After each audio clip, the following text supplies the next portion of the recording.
contact. Roger. We're clear for takeoff.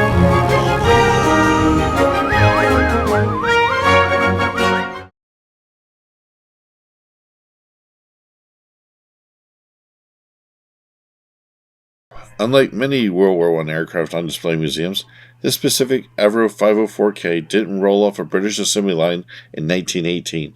Instead, it was built nearly 50 years later in North America, in preparation for the 1967 Canadian Centennial, celebrating 100 years of the Canadian Confederation. The Royal Canadian Air Force Aircraft Maintenance and Development Unit decided to build 3 production Avro 504Ks. They chose the 504K because of its historical significance as a primary trainer for British and Canadian Air Forces during and immediately after World War I. While technically a reproduction, the builders didn't just mock it up with modern materials. They used authentic blueprints, period accurate wood, and a metal framework, and even incorporated several original vintage parts, most notably the authentic World War I era Leron 9J rotary engine. The aircraft was flown during the 1967 Centennial celebrations, proving it was a fully functional flying tribute.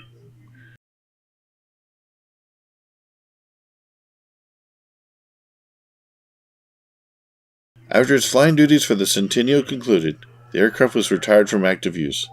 It became part of Canada's National Aviation Collection and spent decades on display at what is now the Canada Aviation and Space Museum in Rockcliffe Park near Ottawa, Ontario. In 2003, the National Museum of the United States Air Force acquired the aircraft.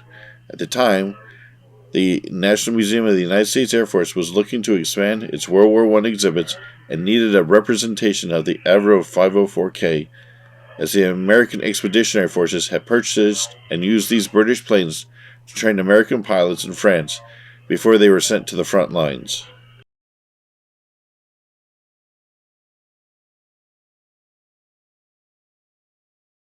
After spending years on display at the National Museum of the United States Air Force, it was decided it was time to give the aging reproduction a major overhaul in July of 2018.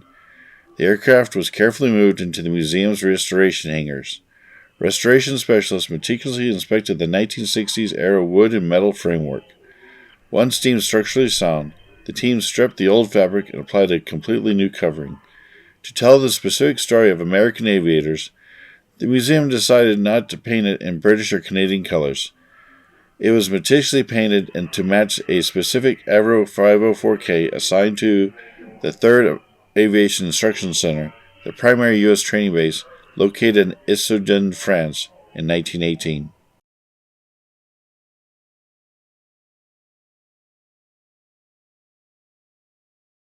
The painstaking restoration was completed in late 2019.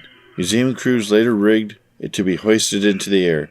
Today it hangs proudly from the ceiling of the Early Years Gallery.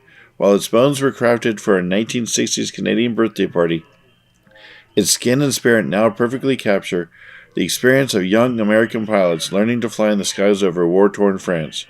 Thank you for watching this episode, and keep an eye out for other videos in the series. All right, fellas, hold on tight.